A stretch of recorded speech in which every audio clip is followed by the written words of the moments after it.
जीवन का असली दुख एक समय की बात है। नगर में रहने वाला कबीर नाम का एक लड़का अपनी जिंदगी से बहुत निराश था। उसकी निराशा का कारण ये था कि वह अब तक कुछ भी नहीं कर रहा था। उसके माँ बाप उसे ताने मारते कि तेरे सारे मित्र कुछ ना कुछ कर रहे हैं, लेकिन तू अभी भी घर में ही बैठा हुआ है। मित्रों के बीच भी अक्सर उसका मजाक ही बनता। वह कहीं जाता तो लोग उससे पूछते कि क्या कर रहे हो। उसे यह बताने में बड़ी शर्म आती कि अभी वह कुछ भी नहीं कर रहा। धीरे धीरे उसने रिश्तेदारों के यहाँ जाना और लोगों से मिलना जुलना कम कर दिया।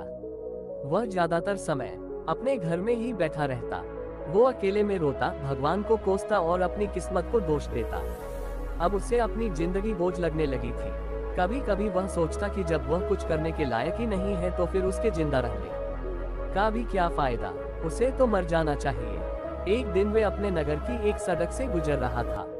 तभी उसने देखा कि एक गुरु दुख के ऊपर प्रवचन दे रहे हैं। वह भी वही भीड़ में पीछे बैठ गया और गुरु के प्रवचन सुनने लगा। गुरु बोल रहे थे कि दुख एक गुरु की भांति होता है जो हमें जीवन की सच्चाई दिखाता है और हमें सही से जीवन जीने का तरीका सिखाता है। आप चाहे तो अपने दुख रूपी गुरु से जीवन जीना भी सीख सकते हैं और चाहे तो उस दुख में डूबकर बैठकर रो भी सकते हैं। कबीर भी गुरु की ये सारी बातें ध्यान से सुन रहा था, लेकिन उसे गुरु की यह बातें सही नहीं लगी। उसने खड़े होकर कहा, दुख कुछ भी सिखा कर नहीं जाता, सिर्फ पीड़ा देकर जाता है। दुख की पीड़ा अनंत होती है। ऐसा लगता है इसके बाद कुछ भी नहीं होने वाला, कुछ भी नहीं मिलने वाला। मृत्यु भी उसके सामने छोटी लगने लगती है। गुरु ने कहा, आखिर क्या दुख है तुम्हें? कबीर ने अपना सारा दुख गुरु के समक्ष कह सुनाया और पूछा, क्या आपके पास मेरे इस दुख का कोई समाधान है? ये सुन गुरु मुस्कुराए और बोले, जिस दिन तुम्हारे जीवन में सच्चा दुख आए उस दिन मेरे पास आना, मैं तुम्हारे दुख का समाधान अवश्य करूंगा। इतना कहकर गुरु वहां से चले गए। कबीर ने सोचा, क्या मेरा दुख सच्चा नहीं है? क्या जिसमें से गुजर रहा हूँ वो छोटा है? कोई भी मेरे दुख को नहीं समझ सकता। जब माँ बाप नहीं समझ पाए तो गुरु क्या समझेंगे? अपने दुखों से परेशान होकर कबीर ने एक निर्णय लिया कि अब वह कुछ करके दिखाएगा। उसने एक छोटा सा व्यापार शुरू किया, लेकिन उसमें उसे सफलता नहीं मिल रही थी, पर उसके घर वाले खुश थे कि वह कुछ तो प्रयास कर रहा है। वह अपने व्यापार में जुटा रहा और उसे धीरे धीरे सफलता भी मिलने लगी। फिर उसने रफ्तार पकड़ ली और सिर्फ 3 साल के अंदर ही वह एक बड़ा व्यापारी बन गया। अब कबीर के चारों तरफ ऐसे बहुत से लोग थे जो उसकी चिंता करते थे, उसे पसंद करते थे, उसके काम की प्रशंसा करते थे। अब उसके घर वाले भी उसकी प्रशंसा करते नहीं थकते थे। दिन प्रतिदिन उसके मित्रों की संख्या बढ़ती जा रही थी। अब वो अपनी जिंदगी से बहुत ही खुश था। उसके कुछ मित्रों ने उसे सलाह दी कि जब तुम बड़े व्यापारी बनकर इतने खुश हो तो सोचो कि अगर तुम इस नगर के, इस राज्य के सबसे बड़े व्यापारी बन जाओ तो तुम्हारे पास कितना सुख होगा, कितने लोग तुमसे जुड़ना चाहेंगे, तुम्हारा कितना यश फैलेगा। स्वयं राजा भी तुमसे मित्रता करना चाहेंगे और जरूरत पड़ने पर तुमसे ही धन उधार लेंगे। मित्रों की यह बात कबीर के मन में घर कर गई। अब उसने और भी धन कमाने का प्रयास शुरू कर दिया, लेकिन उसे ये सब कुछ बहुत ही जल्दी चाहिए था। वह सब कुछ प्राप्त करने में अपना ज्यादा समय बर्बाद नहीं करना चाहता था। इसीलिए उसने ऐसे भी कार्य करने शुरू कर दिए जो उचित नहीं थे। उसने बड़ी मात्रा में अपने मित्रों से धन उधार लेना शुरू कर दिया। ज्यादा मुनाफा कमाने के लालच में अपने सामान में मिलावट करने लगा। उसने दूसरे व्यापारियों के खिलाफ षड्यंत्र भी रचे, उन्हें डराया धमकाया। जैसा जैसा उसके मित्र उससे कहते गए वही करता गया। वह इन तरीकों से ज्यादा धन तो कमा रहा था, लेकिन अब उसके जीवन में सुकून नहीं रह गया था। उसके मन की शांति गायब हो गई थी। उसे रातों में नींद नहीं आती थी। सुख साधन की सारी वस्तुएं होने के बाद भी उसे किसी में सुख नहीं मिल रहा था। एक दिन कबीर अपनी बगी में सवार होकर कहीं जा रहा था, तभी रास्ते में उसे गुरु का आश्रम दिखा। वह रुक गया। वह गुरु के पास जाकर बोला, गुरुदेव, आपने कहा था कि जब तुम्हारे जीवन में सच्चा दुख आए तब मेरे पास आना। अब मैं बहुत दुखी हूँ। मेरे रातों की नींद गायब हो गई है। मुझे कहीं सुकून नहीं मिल रहा। इस तरीके से कबीर ने अपनी सारी समस्या गुरु के सामने कह सुनाई। गुरु ने कहा, जब तुम मुझसे पहली बार मिले थे तब भी तुम किसी दुख में थे। तुमने उस दुख से क्या सीखा? कबीर नहीं कहा, मैंने सीखा कि सिर्फ सोचने और चिंता करने से कुछ नहीं होता। अपनी सोच को सच करने के लिए कर्म करना पड़ता है और सिर्फ कर्म करने से भी कुछ नहीं होता। अपने कर्म को अंतिम पड़ाव तक ले जाना भी आवश्यक होता है। चाहे रास्ते में कितनी मुश्किलें आए, मन कितना ही निराश हो, कितना ही लगे कि अब आगे कुछ भी नहीं होने वाला, तब भी यह मानकर चलो कि मैं जो भी कर रहा हूँ उसमें सफल अवश्य होगा। लोग सिर्फ सफल व्यक्ति को ही सम्मान देते हैं, फिर चाहे कोई कितना ही अच्छा क्यों ना हो, वह लोगों की नजरों में होता है। ये सब सुन गुरु मुस्कुराए और बोले, यह असली दुख नहीं है। जब तुम्हारे जीवन में असली दुख आए तब मेरे पास आना, मैं उसका समाधान अवश्य करूंगा। कबीर जाते समय गुरु को सोने के सिक्कों से भरा घड़ा भेंट किया। घड़ा देखकर गुरु ने कहा, यह मेरे किसी काम का नहीं, इसे उस पेड़ के नीचे गड्ढा खोदकर दफना दो।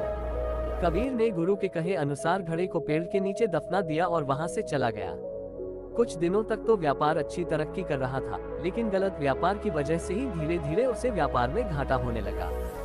उसकी सारी धन संपदा धीरे धीरे खत्म होने लगी और एक दिन ऐसा आया जब उसके पास कुछ भी नहीं बचा और वह कर्जे से लग चुका था।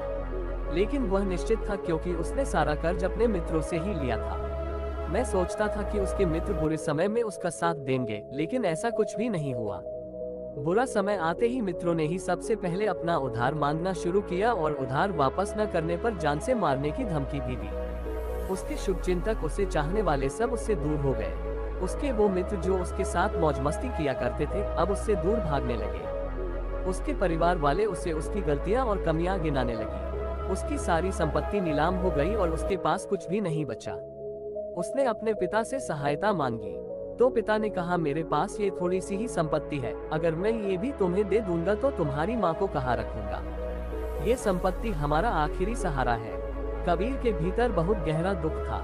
उसके आसपास ऐसा कोई भी नहीं था जो उसके दुख को समझ सके, उसे संभाल सके। लोगों से मिले इस धोखे और विश्वासघात की वजह से वह अंदर तक टूट गया। उसे लगने लगा, अब जीने का क्या मतलब, अब तो मृत्यु ही एकमात्र सहारा है, वो है आत्महत्या करना। वह एक भारी की तरफ जा रहा था कि तभी उसे याद आया, गुरु ने कहा था जब तुम्हारे जीवन में असली दुख आए तब मेरे पास आना। कबीर गुरु के पास गया और अपना सारा दुख सुनाया। वहीं आंखों में आंसू भरकर बोला, मेरे इस दुख का समाधान कीजिए गुरुदेव। गुरु ने कहा, जब तुम्हारे जीवन में असली दुख आए तब मेरे पास आना, मैं उसका समाधान अवश्य करूंगा। कबीर ने कहा, क्या अभी जो मेरे जीवन में घट रहा है वो दुख नहीं है? आखिर असली दुख होता क्या है? गुरुदेव, गुरु ने कहा, सबसे पहले तुम ये बताओ कि तुमने अपने इस दुख से क्या सीखा। कबीर ने कहा, मैंने सीखा कि जो लोग हमारी सफलता, हमारी तरक्की की वजह से हमारे जीवन में आए हैं, वो हमें धोखा अवश्य देंगे, क्योंकि वह बुरे समय में हमारे साथ खड़े नहीं होंगे। वह केवल अच्छे समय में हमारा फायदा उठाएंगे और बुरे समय में छोड़कर चले जाएंगे। भरोसा केवल उन्हीं लोगों पर करना चाहिए जो हमारे बुरे समय में, असफलता के समय में हमारे साथ खड़े रहते हैं। लेकिन ऐसे लोग बहुत ही कम होते हैं, पर जिसके पास होते हैं उन्हें उनकी कद्र करनी चाहिए, उनका अपमान नहीं करना चाहिए। मैंने ये भी सीखा कि कभी किसी के खिलाफ षड्यंत्र नहीं रखना चाहिए। ईमानदारी और धैर्य के साथ अपना काम करना चाहिए और कभी लालच नहीं करनी चाहिए। अपना सारा दुख और अनुभव बताने के बाद कबीर आंखों में आंसू भरकर गुरु के सामने बैठा रहा। थोड़ी देर बाद गुरु उठे और उस पेड़ के नीचे गड्ढा खोदकर वह घड़ा बाहर निकाला जो सोने के सिक्कों से भरा हुआ था और उसे कबीर को दे दिया और कहा, जब तुम्हारे जीवन में असली दुख आए तब मेरे पास आना। कबीर ने गुरु को धन्यवाद दिया और उन्हें प्रणाम करके वहां से चला गया। उसने उस धन से एक छोटा व्यापार शुरू किया। अब वह एक छोटा व्यापारी बनकर भी खुश था। उसने पूरी लगन और ईमानदारी से व्यापार किया। देखते ही देखते वह अपने नगर का फिर एक बड़ा व्यापारी बन गया। उसका जीवन खुशियों और सुविधाओं से भर गया। लेकिन कोई कितना भी अच्छा हो, कितना भी अच्छा काम करे, दान करे, पुण्य करे, लोगों की मदद करे, लेकिन जीवन में दुख तो आता ही है। तो कबीर के जीवन में भी दुख आया। उसके माता पिता की मृत्यु के रूप में वो दोनों एक ही दिन मृत्यु को प्राप्त हो गए। कबीर अपने माता पिता से बहुत प्रेम करता था, इसलिए उसे उनकी मृत्यु से बहुत गहरा आघात पहुंचा। वह उन दोनों के पार्थिव शरीर को शमशान घाट ले गया, जहां उनकी अंतिम क्रिया की गई। वहां उसने अपने माता पिता के शरीर को जलते हुए देखा तो उसका मन बेचैन हो गया। उसके अंदर बहुत से प्रश्न उठने लगे हैं। घर वापस आया तो उसने अपने माता पिता के घर और संपत्ति को देखा, जिसके लिए उसके पिता हमेशा लड़ते रहते थे। आज वह लावारिस पड़ी है। आज उसकी देखरेख करने वाले, उसके लिए लड़ने वाले इस दुनिया से चले गए। उसके पिता ने जो भी कमाया था, जो भी बनाया था, वो सब यही रह गया था। एक दिन पहले तक किसी से भी अपनी संपत्ति के लिए लड़ जाने वाले उसके पिताजी आज खुद इस दुनिया से अलविदा हो गए थे। उसका मन इसी तरह के अनेक विचारों के भंवर में फंसा हुआ था। उसे अंदर से अकेलापन और डर महसूस हो रहा था। उसे कुछ खालीपन सा महसूस हो रहा था। उसे लग रहा था कुछ तो है जिससे वो समझ नहीं पा रहा। इसीलिए वो गुरु के पास गया। उसे देखते हुए गुरु ने कहा, क्या जीवन में कोई दुख है? कबीर ने कहा, वैसे तो जीवन में कोई दुख नहीं है गुरुदेव, सब सुख है, सब अच्छा चल रहा है, लेकिन आज मेरे माता पिता की मृत्यु हो गई। इस घटना से मेरा मन बहुत दुखी और बेचैन है। गुरु ने कहा, इसमें दुखी होने वाली कौन सी बात है? एक दिन तो सभी के प्रियजनों को मरना ही है। हमेशा जीवित ना तो कोई रहा है और ना ही कोई रहेगा। एक दिन तो तुम्हें भी मरना ही है। हो सकता है कल ही मर जाओ या आज भी मर सकते हो। कबीर ने कहा, ये आप क्या कह रहे हैं गुरुदेव कि मैं भी मर जाऊंगा, पर मैं तो अभी जवान हूँ। गुरु ने कहा, इस भ्रम में तो सभी जी रहे हैं कि मृत्यु दूसरों को आती है, बूढ़ों को आती है, लेकिन बूढ़ों के सामने ही जवान मर जाते हैं, बच्चे मर जाते हैं। मृत्यु का किसी की उम्र से कोई संबंध नहीं है, ये तो सबको अपना बना लेती है। गुरु की यह बातें कबीर के मन में घर कर गई और वह चुपचाप वहां से चला गया, लेकिन उसका मन बेचैन अब भी था। वह कुछ खालीपन सा महसूस कर रहा था। वह पूरे दिन अपने बारे में सोचता रहता कि वह कौन है, इस दुनिया में क्यों आया है। क्या सिर्फ चीजों का उपयोग करना और मरना ही जीवन का लक्ष्य है? ऐसे ही बहुत से प्रश्न उसके मन में लगातार उठ रहे थे, लेकिन उसे अपने किसी भी प्रश्न का उत्तर नहीं मिल पा रहा था और उसका दुख दिन प्रतिदिन बढ़ता जा रहा था।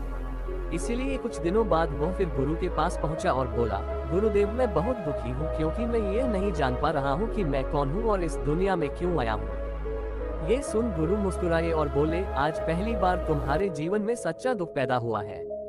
वास्तव में यही है जो दुख कहलाने के लायक है कि हमें पता नहीं कि हम कौन हैं, क्यों आए हैं, क्या करना है, कैसे करना है। कबीर ने कहा, गुरुदेव, मेरे इस दुख का समाधान कीजिए। गुरु ने कहा, हम सभी इंसान जीवन भर कर इकट्ठा करते रहते हैं। हम सभी इंसान जीवन भर धन, संपत्ति, मान, सम्मान, परिवार, मित्र, शत्रु, पद, प्रतिष्ठा इत्यादि इकट्ठा करते रहते हैं। गुरु ने कहा, क्या इन इकट्ठा की हुई सभी चीजों में से एक भी चीज को अपने साथ ले जा सकते हो? कबीर ने कहा, नहीं गुरुदेव, इनमें से कुछ भी साथ नहीं जाता। मेरे माता पिता के साथ भी कुछ नहीं गया, सब तो यही छूट गया, घर, परिवार, संपत्ति, सब कुछ।